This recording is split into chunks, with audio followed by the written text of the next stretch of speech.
I'm Samantha Overton, 34 years old, and I stopped by my grandfather's house on a gray Tuesday in October without calling first. Walter opened the door before I finished knocking. His face was the color of paper. He grabbed my sleeve, pulled me across the threshold, and whispered the words I still hear at night.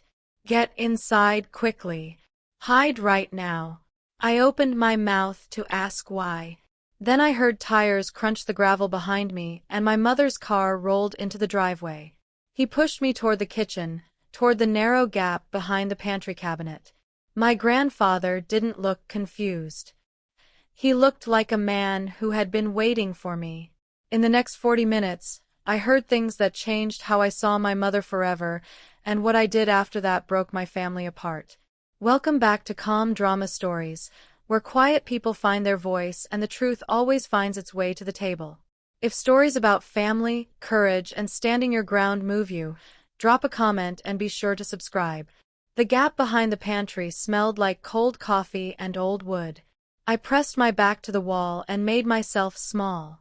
My heart hit my ribs so hard I was sure they could hear it. The front door opened without a knock. My mother's voice came first, bright and warm in a way I hadn't heard in years. "Dad, it's just us. Don't get up." Footsteps crossed the living room. 2 more people followed her. I recognized Gerald's slow, heavy walk. The man she'd married a little over a year ago. The third set of steps was quick and light, a woman I didn't know, heels clicking on the hardwood my grandfather had laid himself. I heard the couch cushions sigh as someone sat. I heard my grandfather ask in a thin, wandering voice whether anyone wanted tea. Nobody answered him. Instead, the strange woman spoke, all business, and set something heavy on the coffee table. Papers, a thick stack of them, the kind that make a soft, expensive slap when they land. "We'll keep this simple, Walter," she said. "Just a few signatures today." My mother made a soothing sound. The one she used to make when I was small and scared. The one that used to mean safety. Now it made my skin crawl. I stayed frozen behind the cabinet, staring at a slice of the kitchen through the crack. And I understood that whatever was about to happen in that living room was not a visit. It was an operation. And my grandfather had known it was coming. That was why he'd hidden me. I just didn't know yet how deep it went. Let me back up because you need to know who was standing in that room. My mother Paula is 57, and my whole life she ran our family like a thermostat. When she was warm, everyone relaxed. When she went cold, we all rearranged ourselves to warm her back up. I learned early that peace cost something, and the price was usually me giving in. I'm a geriatric nurse. I spend my days with people my grandfather's age, reading their charts, catching the small changes families miss. I know what it looks like when someone healthy is treated as if they're already gone. Gerald, her new husband, was 60, a man who wore good shoes and talked about deals that never quite closed. I'd met him maybe 6 times. The woman with the heels I had never seen before. What made my stomach turn wasn't just the papers. It was that 3 weeks earlier, my grandfather had stopped calling me on Sundays, the way he had for years, and a bank letter meant for him had shown up forwarded to my mother's address. I'd noticed I'd actually called the bank to ask why, because that's what you do. They told me they couldn't discuss another person's account with me. I wasn't on it. I had no standing. I remember hanging up and telling myself I was being paranoid that families forward mail all the time. I wanted to be wrong so badly. Crouched behind that pantry, listening to a stranger tell my grandfather to sign, I finally understood I hadn't been paranoid at all. I'd been early and I'd let myself be talked out of it. That's the part one still can't forgive.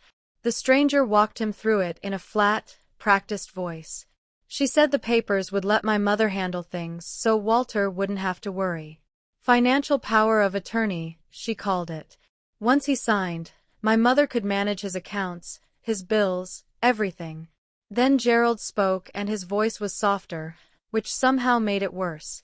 He said the house was really too much for a man alone. He said there was a lovely place across the county, assisted living, and once the house sold, it would pay for the best care. My grandfather made a small lost sound and asked what would happen to his garden. Nobody answered that either. My mother leaned in and her voice dropped to the register she uses for hard truths. Dad, we've been over this. You forget things now. This is for your own good. Then she said the thing I will hear until the day I die. He won't remember by Christmas anyway. She said it the way you'd mention rain. Not cruel. Exactly. Worse than cruel. Certain. I bit down on my own knuckle to keep quiet. My eyes burned. Through the crack, I could see the edge of my grandfather's chair, his hand resting on the armrest. And I watched that hand move, not shaking the way a frightened old man shakes. Steady. He had a pencil stub, and against the side of the chair where they couldn't see, he was writing something small and careful on a scrap of paper. My grandfather, the man they'd just declared too far gone to run his own life, was quietly taking notes. My heart was breaking and something else was waking up at the same time. I didn't know yet that he wasn't the one who needed saving. He was the one running the trap. For the next few minutes, my grandfather put on the best performance I have ever seen. He forgot Gerald's name twice, calling him the fellow from the bank. He asked the same question about the garden 3 times in a row until my mother's patience frayed to a thread. Dad, please, she snapped, and I heard the real Paula slip through the warm mask tight and impatient. The stranger tried to guide the pen into his hand. He fumbled it and knocked it to the floor and apologized in a small, confused voice. And I heard Gerald sigh the sigh of a man watching money take too long to arrive. They decided he was too tired to sign today. My mother said they'd come back at the weekend when he was having a better day. I could hear the disappointment in the room, thick as smoke. And then while they gathered their coats and the stranger tucked the papers back into her bag, my grandfather did the thing that told me everything. He turned his head slowly toward the kitchen, toward the exact spot where I was hidden. And for 1 second, his eyes were not cloudy at all. They were sharp and clear and completely present. And they found me in the dark behind that cabinet like he'd known where I was the whole time. He gave the smallest shake of his head. Stay quiet. Wait. Then the fog rolled back over his face and he asked to no one whether it was time for supper. My hands were shaking. My grandfather was not confused. My grandfather was pretending to be, and he was doing it so well that his own daughter believed it. The question that filled my whole chest was simple and terrible. How long has he been acting? They left the papers on the coffee table for him to look over. My mother kissed the top of his head and told him to rest. The front door clicked shut. The car started, and the gravel crunched again as they backed out. I counted to 60 in the dark, the way you count during a storm, waiting to be sure. Then my grandfather said in his own real voice, low and steady, "You can come out now, Sam." I came out on legs that didn't want to hold me. He was standing by the window watching the empty driveway. And when he turned to me, he looked 10 years younger and unspeakably tired at the same time. I asked him what was happening. He pulled me into a hug that smelled like cedar and pencil shavings. And he explained it in the plain way he explained everything. Once a small-town accountant, always one. He'd suspected for months that Paula and Gerald were after the house. He'd started playing forgetful so they'd lower their guard and show him the whole plan instead of taking it piece by piece. If I'd told you your mother was doing this, he said, you'd have found a reason to doubt me. You needed to hear it yourself. That was why he'd made me hide, not panic. Strategy. Get inside quickly. Hide right now. So that his granddaughter, the nurse, the one person who might actually stop this, would be an ear in the wall. Then he reached into his cardigan pocket and pressed the scrap of paper into my hand, the one he'd been writing during the whole terrible meeting. On it, in his neat accountant's hand, was a name and a number. Start here, he said. And Sam, your mother has a key to this house. She can come back any time. I sat down at his kitchen table and made him explain the paper. The name was Ruth Delgado, an elder law attorney who'd handled his affairs decades ago back when my grandmother was alive. The number underneath wasn't a phone number. It was a dollar amount, 18,000. That's what's gone, he said, in 3 months. He'd noticed the account balance dropping. Small withdrawals he never made. A few hundred here, 1,000 there. Spaced out so they wouldn't trip an alarm. When he'd called the bank, a new authorized contact had been added to help him, and the help was bleeding him dry. He'd stopped calling me on Sundays because Paula had started dropping by on Sundays, and he didn't want her to know how close he and I still were. Everything I'd half noticed and talked myself out of clicked into a single clear picture. This wasn't a misunderstanding. It was a plan with a timeline. The house he'd built, the retirement he'd saved for 4 decades, the little memorial fund he kept in my grandmother's name, all of it was on the table, and so was his dignity, which to him mattered most of all. He told me he wasn't afraid of dying. He was afraid of being erased while he was still alive, packed off to a facility, and voted out of his own life by the people who were supposed to love him. I looked at the papers still sitting on the coffee table. The pen the stranger had left beside them like a dare. I thought about my mother's voice. He won't remember by Christmas anyway. And I made a decision I couldn't take back. They're not getting this house, I said. He almost smiled. Then we'd better hurry. She has a key. I drove the 15 minutes back to my own house with my hands tight on the wheel and my mind going in circles. My whole life I had managed my mother by folding. Not because I was weak, but because folding was cheaper than the war. Now the war was here whether I wanted it or not. And the old reflex kept whispering that if I just stayed quiet, kept the peace, none of this would get worse. I knew better. I'd seen this exact story from the other side at work, in charts, and family meetings. I knew that the reflex to keep the peace is exactly what these situations feed on. That night, I couldn't sleep. So, I did what nurses do. I researched. What I found made my stomach drop. Adult children are the most common perpetrators of elder financial abuse, not strangers on the phone, not scammers overseas, their own kids. Nearly 40% of the cases reported to federal regulators are adult children draining a parent. And a power of attorney once signed is brutally hard to undo. If my mother got that signature, she wouldn't be breaking the law anymore. She'd be operating inside it legally with my grandfather's own name giving her permission. I sat at my kitchen table at 2 in the morning with a legal pad and started writing down everything I knew.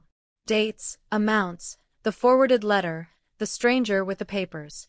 Over-responsibility has always been my flaw. My need to carry what isn't mine. For once, it was pointed at the right target. By the time the sky went gray, I had a plan that started with one phone call. I sat in my car outside his house long after they left. Part of me still wanting to believe I'd misheard. If you've ever caught someone you love in a lie you can't unhear, you know that silence. Stay with me because what my grandfather did next changed everything. Comment where you're watching from and subscribe. Ruth Delgado remembered my grandfather the second I said his name. Walter Byrne, she said. Warm and quick. Sharpest man in Belle Haven. How is he? I told her the truth, and the warmth in her voice turned into something harder and more useful. She'd spent 30 years on elder law, and she'd seen this exact machine at work more times than she could count.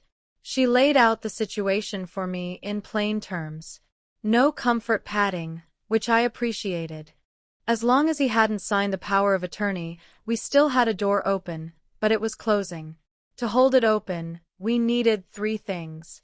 First, proof that my grandfather was mentally competent, a real capacity evaluation from a doctor, so no one could claim he didn't know what he was doing. Second, documentation of the money that had already moved, the withdrawals, the added contact, all of it. Third, we could report the whole thing to Adult Protective Services and let the state investigate. But Samantha, she said, and her voice dropped. If they've scheduled a signing this weekend, we're talking days, not weeks. Once he signs, everything gets 10 times harder. We'd be fighting to unwind a legal document instead of stopping one. I asked what I could do that would matter most right now. She thought for a second. You're a nurse, she said. You know how a capacity evaluation works. Get him one from someone credible on the record. That's the wall they can't climb because their entire plan rests on one lie that he's not competent. Prove he is, and the plan collapses. I hung up with a to-do list and a countdown. Days, not weeks. And my mother had a key to his front door. Here is where my job stopped being a job and started being a weapon. Not the kind my mother used. She dealt in warmth, turned on and off in guilt. In papers slid across a table to a man she'd told everyone was too foggy to read them. My weapons were different, and that difference is the whole point. She worked in manipulation. I worked in documentation. She wanted my grandfather declared incompetent behind closed doors. I would get him examined in the open by a doctor whose signature meant something. I called Dr. Hale, a geriatrician I'd worked beside for 6 years, a man so careful he double-checked his own double checks. I told him what I was seeing. He didn't hesitate. He booked Walter for a full cognitive evaluation that Thursday, 2 days out. Not a favor, not a shortcut, a real exam with real scoring that would stand up anywhere. I explained it to my grandfather over the phone that night, and he was quiet for a moment. Then he said, "Good. Let them say I'm gone. I'll take the test and prove I'm here." That was the shape of it. Now, my mother's whole scheme leaned on a single claim, that he couldn't understand what he was signing. If a credible doctor put it in writing that he understood everything perfectly, her lie had nowhere to stand. I wasn't going to scream at her. I wasn't going to beg. I was going to build a wall of facts so plain that no amount of warm voice could talk anyone past it. I slept a little better that night, not much because I kept thinking about that key, and about how a signing scheduled for the weekend gave us almost no room, and about how people like my mother move faster the moment they sense they're being watched. My mother called me the next morning, and her voice was the warm one. That was the first warning. She only ever got that sweet when she wanted something. "Sweetheart," she said, "I've been meaning to talk to you about your grandfather."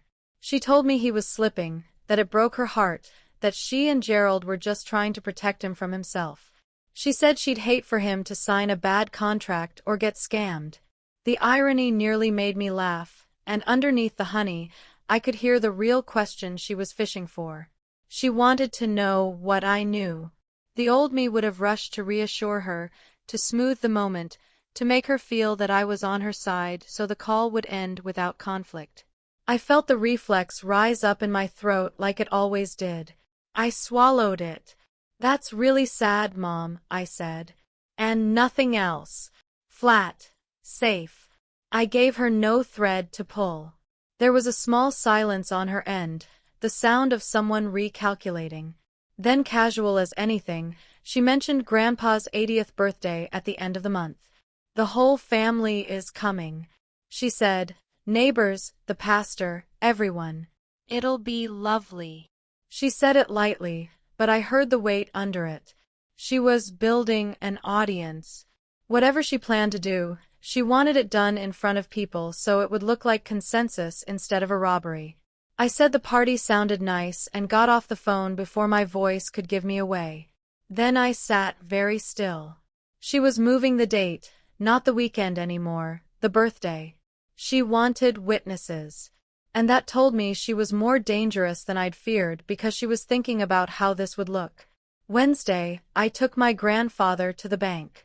He wanted to change his mailing address back to his own house and get a print out of every transaction from the last 6 months. Simple, reasonable things a man is allowed to do with his own money. We sat across from a young banker named Trevor who kept glancing at his screen with a face that got more uncomfortable by the minute. My grandfather asked politely why his statements were going to his daughter's address. Trevor said a change had been requested on his behalf.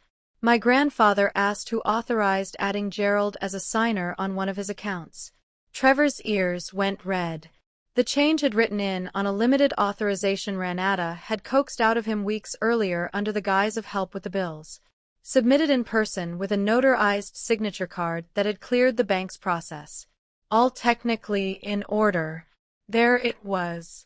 The thing I keep trying to make people understand. We did everything right and still hit a wall.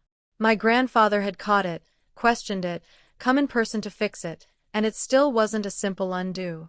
Removing an authorized user, disputing the withdrawals, all of it took time and process, and in some cases both account holders' cooperation, which was exactly the point. The money was still moving through a door someone had propped open with a stamp. Then Trevor said the thing that turned my blood cold.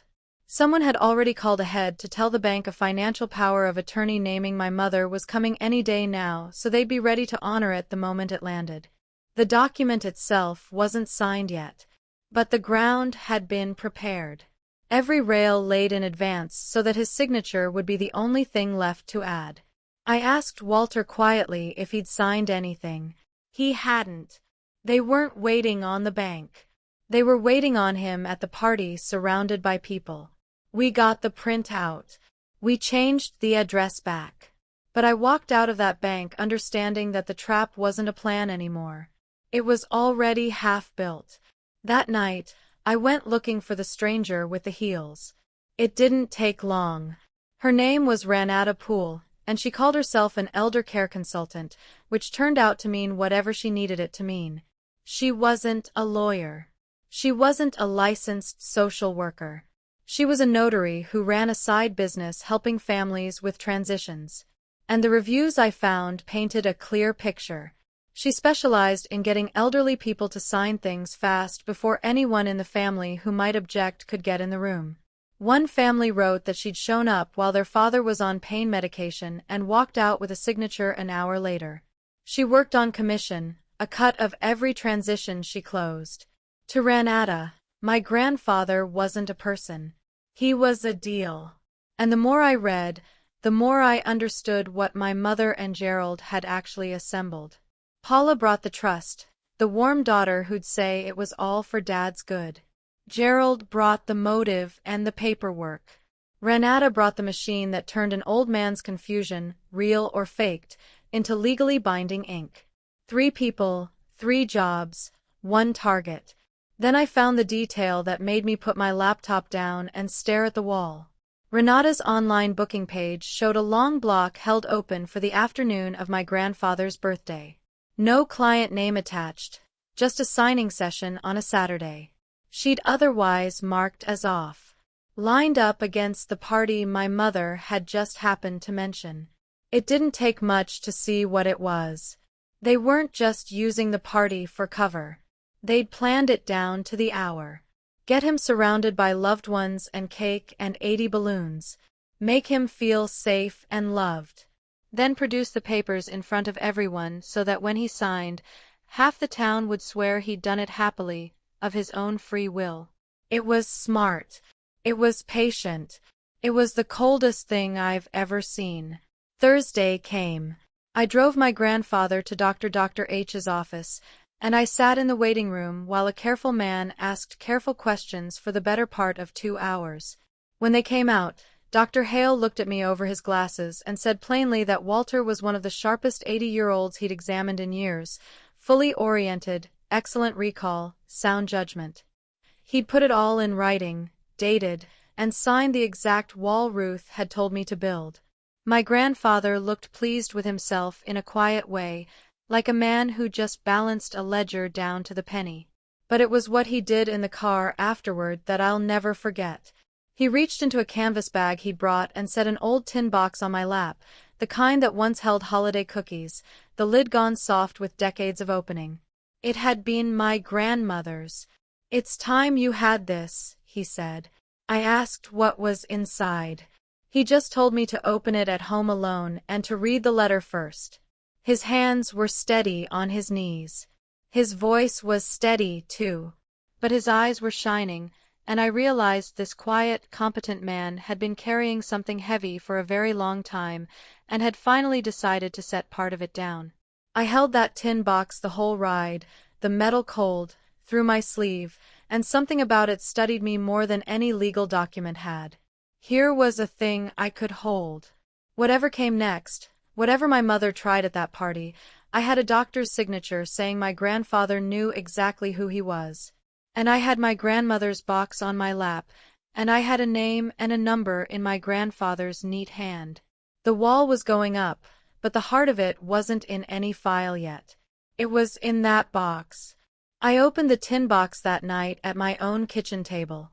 On top was a letter in my grandmother's looping hand written a few weeks before she died back when I was still in nursing school.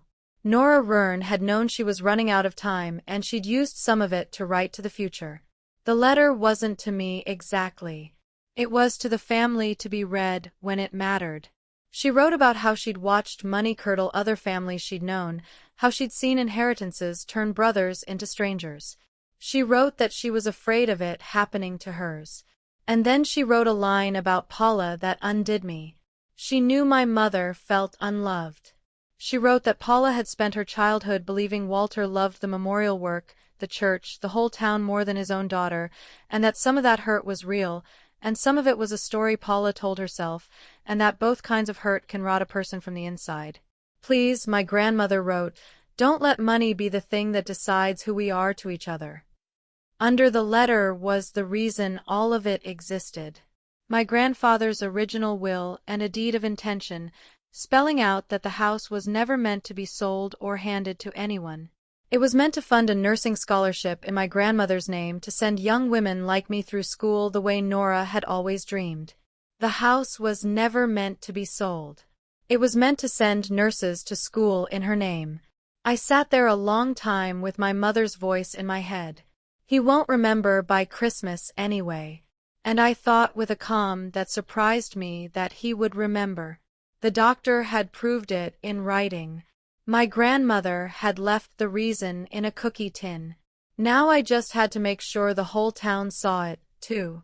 Friday, I filed the report with Adult Protective Services. I sat with the intake worker and laid it out cleanly, the way I'd chart a patient, the forwarded mail, the $18,000 in withdrawals with the printout to back it. The added authorized user, the pending power of attorney application, Ranada Poole and her commission and her booked appointment on his birthday, the doctor's capacity evaluation proving he was competent. I didn't editorialize. I didn't call my mother names. I gave them facts with dates attached because facts with dates are the only thing that moves a bureaucracy. I also called the National Elder Fraud Hotline for guidance, and a patient voice walked me through what to expect and what my grandfather's rights were, including the fact that anyone acting as his agent could be legally required to account for every dollar in writing. I was doing all of this myself, one call at a time, one form at a time. No one was handing me a victory. I was building it with my own hands late at night between shifts. The case worker took it seriously. She said she'd open an investigation. And then she said the thing I'd been dreading. These take time, Miss Overton. We have to interview everyone, review records. Realistically, that's weeks. I told her about the party, about the signing scheduled for that afternoon, the ambush dressed as a celebration. Her face tightened, but she was honest with me. She couldn't promise the investigation would conclude before then. The state moved at the state's pace. I drove home understanding that the machinery of justice, however real, was not going to arrive in time to save him at that party. If my grandfather was going to be protected, it was going to happen in that living room in front of everyone, and I was going to have to be the one to do it. My mother found out about the doctor. I don't know how. Maybe the office called to confirm. Maybe Gerald had a contact. Maybe she just sensed the ground shifting under her. She called me Saturday, and this time there was no honey. What do you think you're doing? She said low and shaking, taking him to some doctor behind my back, digging around in his accounts. Do you have any idea how this looks? I said I knew exactly how it looked. She talked over me. She called me a troublemaker. She said I was tearing the family apart, that I'd always thought I was better than everyone, that a real daughter would trust her mother. And there it was, the oldest weapon in her arsenal, the one that had worked on me my entire life. Guilt, aimed straight at the soft place where I'd always caved. You're hurting the family. You're being selfish. Be quiet and everything will be fine. For 34 years, that sentence had folded me in half. I waited for the fold to come. It didn't. Something in me had finally set, like concrete cured hard overnight. I'm not going to argue with you, Mom, I said, and my voice was steadier than I'd ever heard it. I love Grandpa, and I'm not going to be quiet. She went silent, genuinely stunned, because I had never once in my life said no to her and meant it. Then she hissed that I'd regret this and hung up. I stood in my kitchen holding a dead phone, my heart pounding, and underneath the fear was something I hadn't felt in her presence in decades. Solid ground. For 34 years, I apologized just to keep the peace. That day, I didn't. If you've ever finally stopped shrinking yourself for someone who only loved you when you were quiet, you understand. The hardest part was still ahead. Hit subscribe and stay with me. She moved fast after that. Within a day, she'd changed the locks on my grandfather's house for his safety. She told the relatives, framing it as a loving daughter protecting a vulnerable man from a scheming granddaughter. She started calling family members with her version of events, that I was the one manipulating him, that I was after the house, that she'd caught me taking him to doctors and rifling through his money. She was good at it. By Sunday, 2 of my cousins wouldn't return my texts. She limited who could see him, screened his calls, and for 2 days, I couldn't reach my grandfather at all. That silence was the worst part of the whole ordeal. I lay awake imagining him alone in that house with the new locks, wondering if I'd abandoned him, if he thought I'd given up. I want to be fair because he taught me to be. There was one moment in those days that complicated everything. I drove past my mother's house on my way home from a shift and saw her sitting in her car in the driveway, not going in, just sitting there with her hands over her face, crying. Really crying. The kind you do when no one's supposed to see. And I understood in a flash that some of this was real fear. Gerald's business had collapsed and taken their savings with it. They were closer to losing their own home than anyone knew. She wasn't a cartoon. She was a frightened woman who had told herself a story where taking her father's house early was just claiming what would be hers anyway. I felt a pull of pity, sharp and unwelcome. Then I remembered his voice asking about his garden and hers saying he wouldn't remember by Christmas, and the pity found its proper size. Frightened doesn't mean forgiven. I got to him through the one door my mother couldn't lock. My own profession. A friend of mine from work, Denise, ran a home health service, the legitimate kind, with credentials and a clipboard and every right to check on an elderly client's well-being. My grandfather called and requested a wellness visit himself, which was entirely his right, and my mother couldn't refuse it without looking exactly like what she was. Denise went, did a real assessment, and called me from her car afterward. He was fine, steady, sharp, eating well, more clear-eyed than half her clients. And he'd sent me a message through her. He had anticipated the isolation. Before the locks changed, he had quietly done something with Ruth Delgado. He'd signed a limited legal authorization freely and on the record with an independent witness present, giving Ruth standing to act on the money issues on his behalf, not a power of attorney handing away his life. The opposite, a narrow, deliberate instrument to protect his accounts while he stayed fully in charge of himself. He'd built his own countermove while I was building mine. It hit me then that I'd spent this whole time thinking I was rescuing him. And the truth was closer to a partnership. He wasn't a helpless old man I was saving. He was a competent one who'd chosen his ally, gathered his documents, and set the timing, and who trusted me to be the face of it when the moment came. Denise passed along one more line from him, and it was pure Walter. Tell Sam not to worry about the party. Tell her to let them bring their papers. I sat in the parking lot after we hung up and laughed for the first time in a week. He wasn't hiding anymore. Neither of us was. We were getting ready to stand in the open. Over the next week, the pieces came together and not one of them fell from the sky. I want to be clear about that because it matters. No secret savior showed up. No lucky document appeared at the last second. Everyone who stood with my grandfather in the end was someone one of us had gone out and found on purpose with effort. Ruth, the attorney, ready with the paper trail and the authority he'd granted her. Dr. Hale, whose evaluation sat in my bag like a shield, the APS caseworker whose open investigation gave the whole thing weight even if it wouldn't conclude in time. Denise, who could speak to his actual condition as a professional. I met with Ruth to plan, and she gave me the single most important piece of advice I got through the whole ordeal. You can't just accuse your mother, she said. If you stand up and call her a thief, it's your word against hers, daughter against mother, and half that room will look away. You have to let her show them herself. Let her produce the papers. Let her make her pitch. Then when she's committed in front of everyone, you put the truth on the table. Facts, not feelings. Documents, not shouting.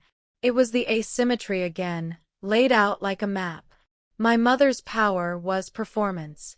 So, we would let her perform all the way to the edge, and then we would answer performance with proof. I asked Ruth if she'd come to the party. She smiled. I wouldn't miss it. That night, I called my grandfather, and for the first time since the whole thing started, I heard him laugh. A real one. Let them light the candles, he said. Let them sing. And then, Sam, let's blow the whole thing out. We had 6 days. I spent those 6 days assembling a folder. Not a dramatic thing, just a plain manila folder. But I built it the way I'd built a case for a patient in a family meeting where the stakes were someone's whole life. On top, Dr. Hale's capacity evaluation, dated, signed, unambiguous. Behind it, the bank printout with the $18,000 in withdrawals highlighted and the record of Gerald being added as an authorized user. Behind that, the confirmation that Adult Protective Services had opened an investigation. Then the documentation on Renata Poole, her lack of any real license, her commission structure, her booked appointment on the birthday, and at the very back, the two things that mattered most, my grandmother's letter and the original will with its deed of intention, the house pledged to a nursing scholarship in Nora's name. I thought hard about whether to record anything at the party, and I decided against it. It would have been the easy move, hiding a phone, catching my mother saying something ugly. But it would also have made me small, made this about a gotcha instead of the truth. My grandfather had chosen the honest road at every step, playing forgetful only to expose a real crime, never faking evidence, only revealing what was already true. I'd do the same. Everything in that folder was real, obtained the right way, able to stand in any room and any court. That was the whole difference between us and them. They dealt in what things looked like. We dealt in what things were. The night before the party, I laid it all out on my bed and checked it twice, the way I check a medication order, because being right isn't enough if you're sloppy. Then I put on the calm I use at the worst bedsides. Say the truth clearly. Say it once. Let it land. 2 days out, I learned the rest of their plan because Renata Poole was careless with her scheduling, and my cousin, the one who'd finally answered my texts, told me what my mother had been saying at the family group chat I'd been quietly removed from. The choreography was uglier than I'd imagined. At the party, after the cake, my mother would gather everyone and give a little speech about how hard this was for her, how much she loved her father, how his memory was failing and someone had to step in. Then, gently, lovingly, in front of the pastor and the neighbors and the whole family, she'd invite him to sign the power of attorney for transparency so everyone can see it's his choice. Renata would be standing by with the pen. The audience wasn't an accident. It was the whole strategy. If 40 people watched a sweet daughter help her confused father sign a paper, then later if anyone questioned it, 40 people would say it looked perfectly loving. She was manufacturing witnesses to her own crime. My cousin also told me, voice low, that they had invited the pastor specifically and a couple of Walter's oldest neighbors, people whose word carried weight in Belhaven. My mother had thought about optics down to the guest list. I hung up and sat with it, and instead of fear, I felt something clarify.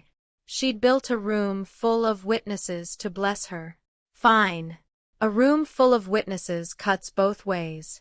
She was about to make her case in front of the exact people who most needed to hear the truth, with a pastor present to see it, with neighbors who'd remember. She thought she'd loaded the room in her favor. She'd actually just gathered my jury. The night before the party, I talked to my grandfather for a long time. He was calm in the way that studied me. We went over what would happen, who would say what, when I'd open the folder. He told me not to be nervous, that the hardest part, the deciding, was already behind us. Then he said something that connected the whole thing back to the beginning, to the day he'd pulled me through his door. "You remember what I told you?" He said, "Get inside. Hide right now." I said I'd never forget it. "That was the last time you'll ever need to hide from your mother." He said, "Tomorrow you don't hide. Tomorrow you stand right where everyone can see you." I had to press the phone hard against my ear so he wouldn't hear me get choked up. Then he told me one more thing, and it made me nervous and awed at the same time. He was going to play the fog one final time. When my mother started her speech, when Ranata brought out the papers, he was going to sit there looking confused and small, the perfect helpless father, and let Paula commit all the way. Let her say every damning thing in front of every guest before he dropped the act. "I need her to show them who she is before she finds out who I am." He said it was a risk. If anything went wrong in that window, if he slipped or someone rushed the signing, we could lose. But it was his call, his life, his house, and he'd earned the right to end it his way. "One last performance," he said, and I could hear the tired smile in it. "Then no more pretending, Sam, for either of us." I didn't sleep. I don't think he did either. The party looked like love. That was the awful part. When I walked into my grandfather's house that afternoon, the locks changed, so my own key didn't work, and I had to be let in like a guest. It was warm and bright and full of people. Someone had strung 80 gold balloons across the living room. There was a sheet cake with his name in blue frosting, a table of casseroles, neighbors laughing, the pastor shaking hands, and in the middle of it, my mother, radiant, playing the role of her life. The devoted daughter. She moved through the room, touching arms, accepting sympathy, murmuring about how hard it was to watch her father decline, but how blessed she was to care for him. It was a performance so smooth it turned my stomach because I could see now what it was for. This warmth, this crowd, this whole loving scene was the set. The status she'd always wanted wasn't really the house or even the money. It was this, the image, the good daughter, admired by the whole town for shouldering the sad burden of a failing father. Gerald stood by the wall with a drink he wasn't drinking, watching the door. And near the hallway, out of the flow of guests, stood Ranata Poole in a good blazer with a slim leather folio under her arm, waiting for her cue. My grandfather sat in his chair by the window, small and vague, letting a neighbor pat his hand. He didn't look at me. He was already deep in the fog playing his part. I found a spot near the fireplace with my plain manila folder held against my side and I made myself breathe. Then my mother picked up a fork, tapped it against her wine glass, and the room began to quiet. "Everyone," she said, "I have an announcement about Dad. She was wonderful. I have to give her that." She stood in the center of that room with tears already gathering, perfectly timed. And she told the story she'd built. How Dad had been struggling. How he forgot things now. Got confused. Couldn't manage his affairs the way he used to. How it broke her heart, but somebody had to protect him from scams, from bad decisions, from himself. A few of the older neighbors nodded along, faces soft with sympathy. She said she'd talked to a wonderful consultant who specialized in helping families through exactly this. She gestured and Renata stepped forward with the folio and a warm professional smile. So today, my mother said, with all of you here, our family, so there's no secret about any of it. Dad's going to sign over financial power of attorney to me out in the open so everyone can see it's his wish.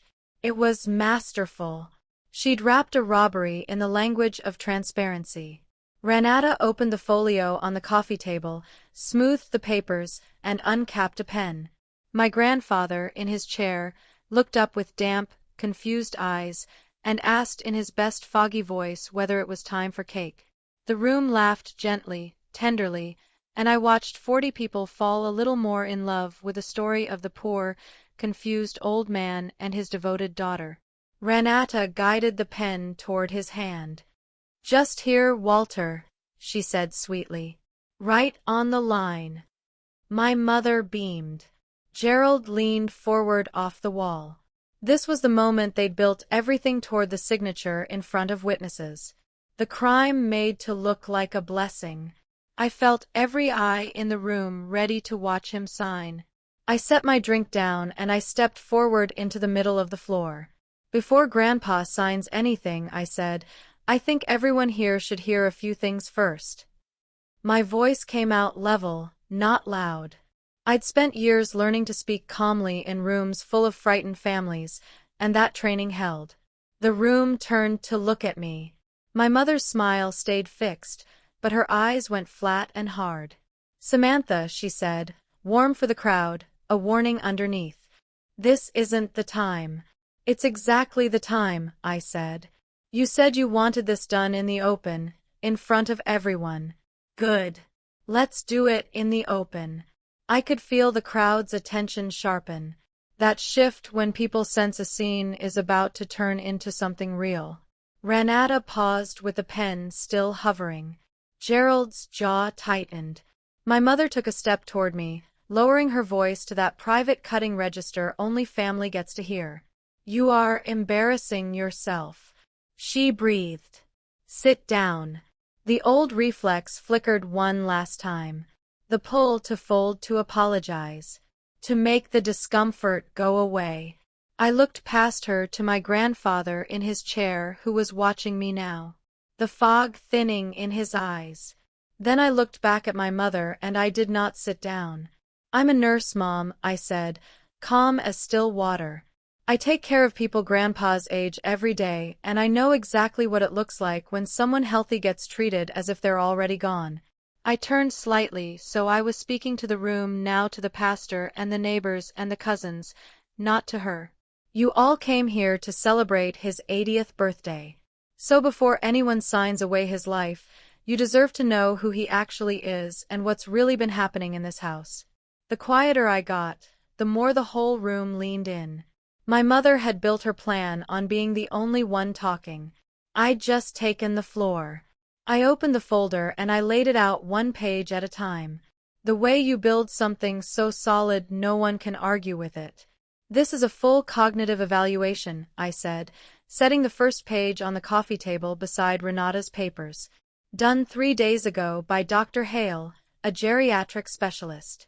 It says my grandfather is completely competent, sharp memory, sound judgment, fully capable of managing his own affairs.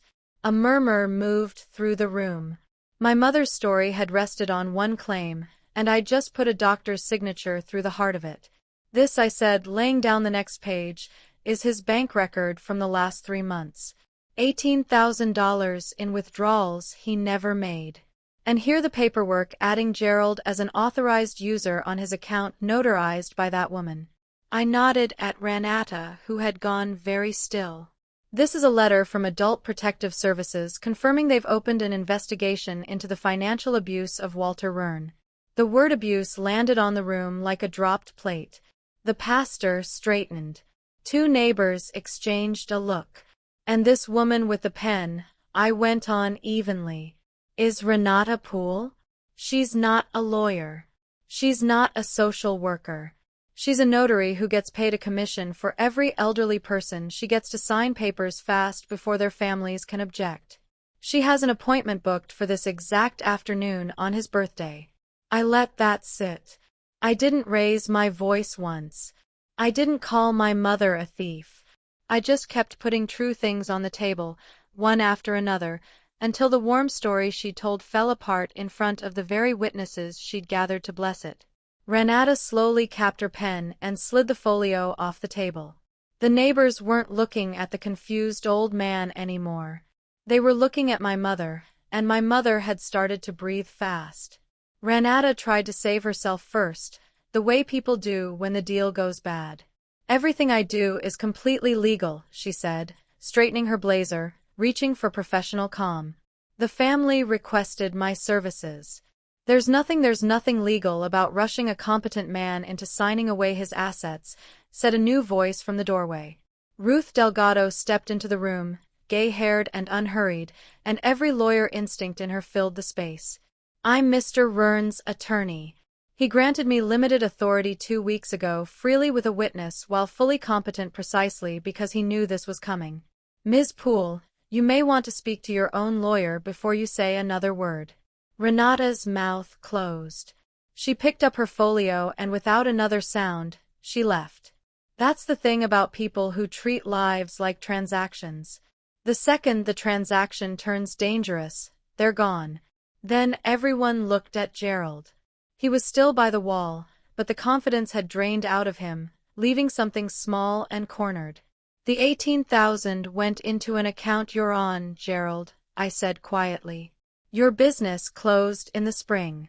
You're behind on your own house. I wasn't guessing. It was all in the folder.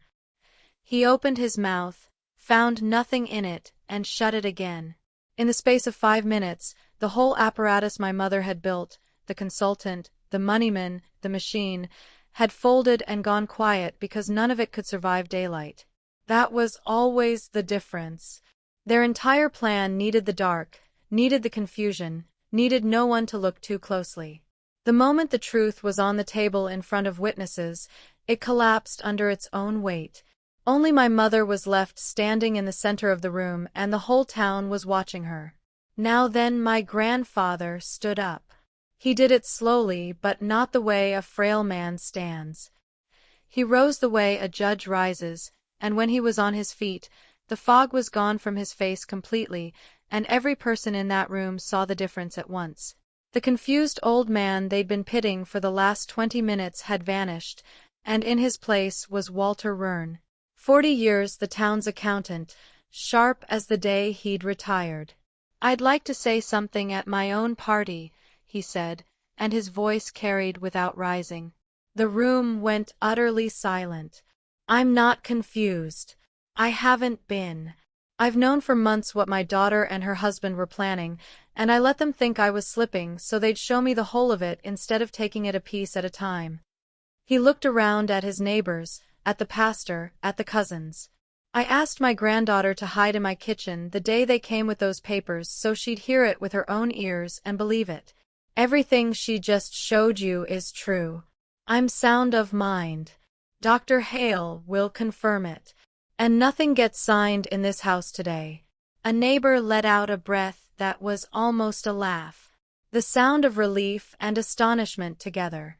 My grandfather turned to me, and just for a second the accountant softened into the grandfather who used to save me the corner pieces of the cake. Then he looked at his daughter. I stepped up beside him calm as I'd promised myself I'd stay, and I said the only thing that needed saying to the woman who'd started all of this. No one signs anything today. Mom, it's over. That was when my mother broke. All the warmth, all the careful performance, all the loving daughter polish she'd spent weeks applying cracked and fell away. And what came out was raw and loud and ugly. You have no idea what I've given up for this family, she shouted, and heads jerked back all over the room. 40 years I stood in his shadow while he poured everything into that memorial, into her, into strangers, and I got nothing. Nothing. She jabbed a finger at my grandfather, then at me. And now you all stand here judging me when I'm the only one who ever.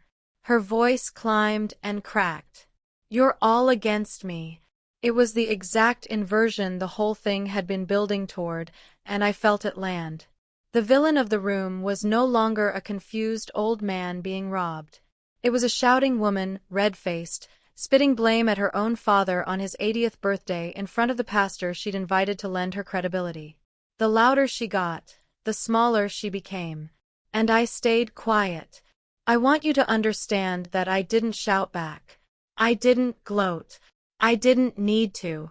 I just stood beside my grandfather and let her keep going because every word she said proved everything I'd put on that table, and the whole town was watching her prove it. When she finally ran out of breath, shaking, mascara stray, the silence that followed was the loudest thing in the house. "Get inside. Hide right now," I said gently. And she stared at me, not understanding.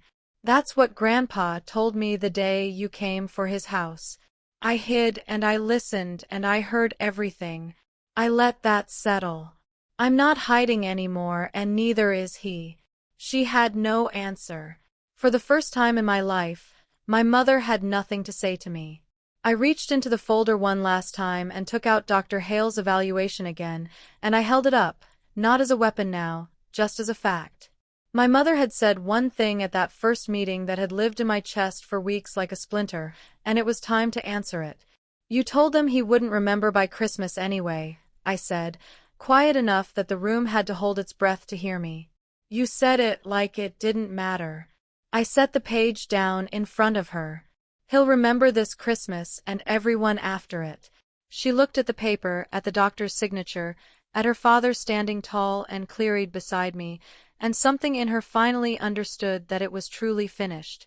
The pastor, who had known this family for 30 years, stepped forward and put a gentle hand on her arm and said softly that maybe she should step outside with him. She let herself be led toward the door, past the 80 gold balloons, past the untouched cake with Walter's name in blue frosting, past the neighbors who wouldn't meet her eyes. Gerald had already slipped out. At the threshold, she stopped and looked back just once at her father. I don't know what she was hoping to see. Whatever it was, she didn't find it. Then she was gone, and the door clicked shut behind her, and the house my grandfather built was quiet. And his again. He let out a long breath, and his shoulders came down from around his ears for what looked like the first time in months. "Well," he said to the whole stunned room with the faintest dry smile, "who wants cake?" And somehow, impossibly, people laughed, and the party breathed again. The weeks after were quieter than you'd think, because the truth, once it's out, doesn't need much noise. Adult Protective Services finished its investigation and confirmed what the folder already showed. The pending power of attorney was killed before it could ever take effect. With Ruth's help and the bank's cooperation, most of the $18,000 was traced and recovered, pulled back out of the account Gerald had propped open. Ranada Pool was reported to the state and to the licensing board that oversaw her notary commission and to the fraud hotline that kept a record of people who did what she did. I later heard she'd stopped taking new clients in the county, which was as close to justice as her kind usually gets. Gerald, with the business gone and the easy money gone with it, didn't stay long once there was nothing left to take. My mother wasn't arrested. My grandfather could have pressed it. And Ruth said the case was there, but he decided against it. "She's still my daughter," he told me, tired and certain. "I don't want her in a cell. I want her out of my accounts." So that's what he got. She lost every ounce of access to his money and his affairs. She lost the image she'd spent a lifetime building because Bellhaven is a small town and everyone at that party had a mouth. And the story of what really happened traveled faster than her version ever could. The devoted daughter became the woman who tried to rob her father at his own birthday. That was the consequence that actually cost her, the one she'd been most afraid of losing, and she'd handed it to herself. My grandfather stayed in his house, in his garden, with his real key in his own pocket. And the thing my grandmother had wanted, the thing that had been sitting in a cookie tin all these years, waiting for someone to protect it, finally happened. We set up the Nora Rayburn Nursing Scholarship, funded exactly the way she'd dreamed, sending young women through nursing school in her name. My grandfather asked me to help run it, and I said yes before he finished the sentence. As for me, something in that living room changed the direction of my life. I'd walked in a nurse who'd spent 34 years folding to keep the peace, and I walked out understanding that staying quiet had never once kept anyone safe. So, I started volunteering with an elder rights group, sitting beside frightened old people in offices and hearings, being the calm voice with a folder full of facts that I'd had to become for my grandfather. It turned out the thing I'd been most ashamed of, my need to carry what wasn't mine, was exactly the right tool once I pointed it at the people who needed carrying. My grandmother had wanted the house to send nurses to school. In the end, it sent me somewhere, too. If there's one thing I learned crouched behind that pantry cabinet and standing in the middle of that living room, it's this. Protecting the people who raised us isn't betrayal. Staying silent while they're robbed is. That's how a whisper became a stand. A hidden granddaughter, a quiet nurse, a birthday that saved a home. If someone you love is being pushed to sign something they don't understand, don't wait. Ask questions. Keep records. Make the call. Share this so it reaches someone who needs it. Tell me in the comments if you've ever had to stand up to your own family, and subscribe to Calm Drama Stories.